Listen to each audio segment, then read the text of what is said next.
Welcome to LivingFuelTV. This is Casey Krejci. So your cholesterol was high, so your doctor gave you a statin drug. And you've been taking it for how long? This is a disturbing situation that I've come up on many times recently. People that I'm communicating with, they'll talk to me about their cholesterol levels and that they're on statin drugs to bring their cholesterol down. And then they slip into pre-diabetes, which you're hearing a lot about these days, that 1 in 3 or 1 in 4 people are pre-diabetic. And if you think about the number of people on cholesterol-lowering drugs, now we have to start looking for the connections here. What is going on? Well, statin drugs block the conversion of sugar in the bloodstream to cholesterol. So it blocks that conversion and puts it back as sugar into the bloodstream. So what you have is almost invariably people on statin drugs are going to have elevated blood sugar. Over time it creeps up, and the doctor then says, a different doctor potentially says, hey, let's put you now on a blood sugar modulating drug so that we can bring your sugar down because you're getting in the area of pre-diabetes. So then you get stacked one drug on top of another because of a side effect and so on.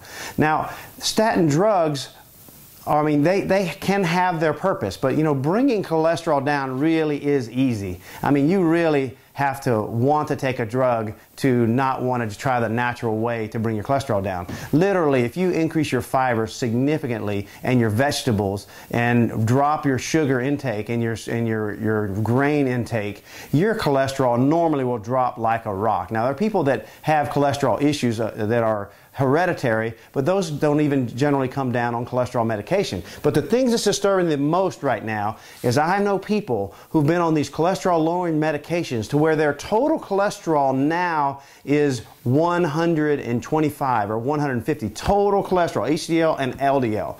Now, the statins are designed to bring your cholesterol down. So when you're down in these ranges now, the literature shows that if your cholesterol levels are below 200, and then even as that goes down, your chances of your ill health and mortality from any reason goes up. In fact, the issue of suicide goes up the lower the cholesterol level goes under 200. There are a lot of issues. Your cholesterol is very important. You talk about good cholesterol and bad cholesterol. The truth is, it's neither good or bad. You have to have both of them, and ideally, they both will be at 100 HDL, 100 LDL. The cholesterol is not the problem. It's the oxidation of excess cholesterol that's the problem. So if you are on a statin drug and your cholesterol level is below 200 and your doctor is telling you to keep taking it because you want to keep it managing it, you probably need to consider another doctor. So there are so many natural approaches to optimizing cholesterol levels, and they won't work necessarily for everyone,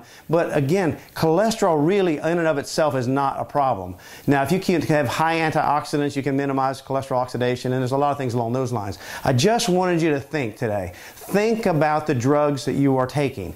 In my case, I recently did a health test to see how things are going, like I do periodically. And when you fill out the form, it says, what drugs are you on? Not, are you on any drugs? Guys, let's get serious. The average person over 60 years old in the United States is on 6 drugs. 6 drugs. We know clinically that once you get beyond 5 drugs, it's impossible to predict the clinical outcomes. So rethink this drug approach to health. There's a lot of ways to get there naturally, and we want to help you through that. So if we can answer any questions for you, send us some messages through blog or email or however you can get to us, Facebook, and we'll be happy to try to help you out. God bless you and have a great day.